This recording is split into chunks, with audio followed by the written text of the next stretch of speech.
Hey guys, for today's video, I'll be guiding you over how to build Ineffa, who is the best lunar charge and electro sub DPS in Genshin Impact. Starting off with her kit, in short, she lets allies activate the lunar charge reaction, which is a variant of the electro charge reaction that does dot damage to enemies and scales off of EM. Unlike the electro charge reaction though, the lunar charge reaction doesn't scale as much off of EM, but it does scale off of crit stats. It does damage every 2 seconds rather than every second, and its damage is increased with the more characters that contribute to the reaction, with the highest contributor having all of their damage contributed, the second highest contributor having their damage contribution halved, and the third and fourth highest contributor having only 1/12 of their damage contribution. For example, if the highest contributor does 10,000 damage worth of lunar charge, the lunar charge reaction will do 10,000 damage, but if a second character gets involved and does 4,000 damage worth of lunar charge, their contribution will be halved and the lunar charge reaction will now do 12,000 damage.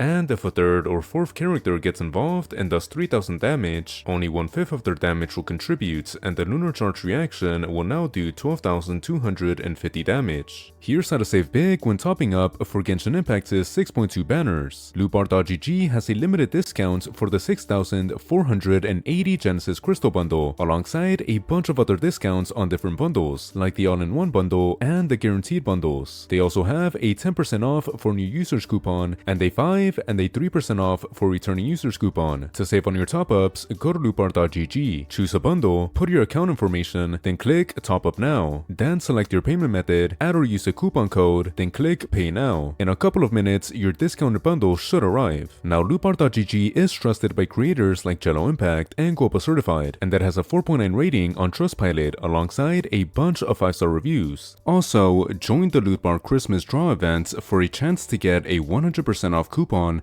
and other grand rewards. You can get a guaranteed win for the first draw, and the first purchase during the event grants 2 times loot bar points. So if you want to save on topping up, go to lootbar.gg by clicking the link in the pinned comment or description. Also, her skill spawns a robot that does decent electro damage, a ton of lunar charge damage, and it provides an attack scaling shield. And her ultimate simply respawns the robot, resets its time on the field, and provides EM based on her attack. So in short, Ineffa is a powerful electro sub DPS that enables the lunar charge reaction and does lunar charge damage, allowing her to be the best electro sub DPS in the game, who can also act as a sustainer if she's built with a ton of attack. For her skill priorities, you're gonna want to level up her character level since her lunar charge damage scales heavily based on her character level. Then level up her skill because that's where her shield and some of her sub DPS scales from. Other than that, you can level up her ultimate if you want, since it does a decent amount of damage and you'll have to use it from time to time to get EM. For her stats, she's gonna want minimum 2000 attack because that's how much she needs to buff the lunar charge reaction with her passive. Other than that, she's gonna want as much attack as possible since her shield and damage also scales off of it. And she's gonna need a 1:2 crit rate to crit damage ratio with a bit of EM since the lunar charge reaction scales off of both. Also, if you want to use her ultimate every rotation, she's gonna want around 195% ER if she's the only electro, but she's gonna want around 45% less if there's another electro on the team, and 80% less if the other electro is Raiden or Fischl. Also, if you don't want to use her ultimate every rotation, or she's at C4 and above, she doesn't need any extra ER, and she also doesn't need any extra ER if she's using the Kitayan Spear, has an electro teammate, and gets 2 Favonius procs every rotation. For her artifacts, she's gonna want the new Morning Star and Moon set because it increases lunar charge damage by 40%, and it provides 80 EM to the user. She can also use the Gilded Dream set because it provides a bunch of attack and EM, which are 2 stats she wants to deal a ton of damage. For other alternatives, you can use a mixture of 2-piece bonuses that provide attack percentage or EM. Also, you can use the Silken Moon set, which provides EM to allies, and it increases lunar reaction damage as well as providing some ER to the user. You can also use the Tenacity of the Menelith set to provide attack for allies and buff her shield. For her main stats, she's gonna want attack percentage, EM, or ER for her sands, attack percentage or EM for her goblet, and crit for her circlet. For her substats, she's gonna want ER until she meets her required amount for using her ultimate every rotation. Then she's gonna want crits, then attack percentage, then EM. For her weapons, she's gonna want weapons that provide a ton of crit and attack while also appreciating some ER and EM. Thus, her signature, Sinos' signature, and the Scofier's signature would all be really good because they provide crit and attack, with their signature being able to provide lunar charge buffs to the whole team. The Ballet of Fjords at R5 the Calamity Queller, Hu Tao's signature, the Deathmatch, Emily's signature, the Prospector's Shovel, and the Sacrificer's Staff would also be really good because they provide crit, attack, and or EM. The Ballet of Fjords at R1, the Skyward Spine, the Deathmatch at R1, and the Missive Windspear would all be decent since they provide crit, attack, and or EM. The Katine Spear, the Ohanashi, and the Favonius Lance would all be decent since they provide attack, but mostly just ER. For her teams, she'll be a premium Electro sub DPS in Lunar Chart's teams, but she can still work as a powerful Electro sub DPS in pretty much any team that revolves around a Hydro-related reaction like an Overvape or Hyper Bloom. For her Lunar Charge teams, she's gonna want a Hydro or Electro main DPS, a Hydro Applicator, and then a Flex slot. For her Electro main DPS, Flint will be the best since his DPS gets heavily boosted from having Ineffa on the team, and because he's the best Electro main DPS in the game. But Verisa or Clorinde will also be good since they're viable Electro main DPS. For her Hydro main DPS, Nubilet will be the best simply because he's the best Hydro main DPS who doesn't solely rely on the Vape reaction to do his damage, like Moalani. For her Hydro Applicators, Columbina will be the best since she increases Lunar reaction damage tremendously, and she does powerful Lunar reaction sub DPS. Aino will also be good since she provides EM and increases Lunar reaction damage at C6. Other than them, any good Hydro Applicator like Yelon, Furina, or Jincho would all be decent. For her Flex slot, Sucrose will be the best since she provides EM and Reshred, but other Reshredders or attack buffers like Silonen and Bennett will do just fine. For Overvape teams, it'll be practically the same thing as Lunar Charge teams, except you'll need a Pyro DPS or Pyro Flex slot. For your Pyro main DPS, Mavuika will do fine if your Flex slot is Ayansan or Silonen, since they can provide her with enough fighting spirit and buffs. You can also use any other good Pyro main DPS like Rarekino, Gaming, or Changling. For your Pyro Flex slot, you can use Durin, since he can shred resistances and do respectable sub DPS in his white form, or insane sub DPS in his black form. For her Hyper Bloom teams, she'll want a Dendro main DPS or Dendro Flex slot. For your Dendro Flex slots, Lauma will be the best even though Ineffa has anti-synergy with Lauma's Hyper Bloom buffs, since Lauma still provides constant Dendro application and other Hyper Bloom buffs. Nahida will also be good since she has really good Dendro application, she provides EM, and she does really good sub DPS. Baiju will also be good since he provides Hyper Bloom buffs, Dendro application, and he can sustain. For your Dendro main DPS, you can use Alhaitham since he doesn't interfere with the Hyper Bloom reaction, nor does he heavily depend on another reaction, but you can also use Kanich. For her Constellations, her C1 increases Lunar Charge damage by 50%, which is a really good damage multiplier that will increase the damage of Lunar Charge based teams tremendously. Considering how broken the Morning Star and Moon Sets' damage bonuses are, this Constellation will increase her damage by around 24%. For her C2, her ultimate now provides the same shield her skill does, and it does a big chunk of Lunar Charge damage. This Constellation will increase her damage by around 32%. For her C4, it makes it so that she pretty much doesn't need any ER at all, and that will increase her DPS by around 16%. For her C6, it increases her Lunar Charge sub DPS tremendously, which will increase her DPS by around 99%. For my investment recommendations, I recommend going for her R1, then her C1, then her C2. This is because even though her C2 is really powerful, her R1 has very little replacements and it's far better than her C1. Now should you summon on Ineffa? Well, even though Ineffa isn't as necessary now in Lunar Charge teams with the release of Columbina, she's still the only other support slash sub DPS that can make Lunar Charge teams actually viable, and she's still a crucial part of a premium Lunar Charge team. Thus, I'd pull on Ineffa if you're interested in Lunar Charge teams and if you want the strongest Electro sub DPS in Genshin Impact. Anyways, that's all I've got for today. If you've enjoyed this video, please like and subscribe. If you wish to know more, you can click on the video to the right. With that being said, goodbye.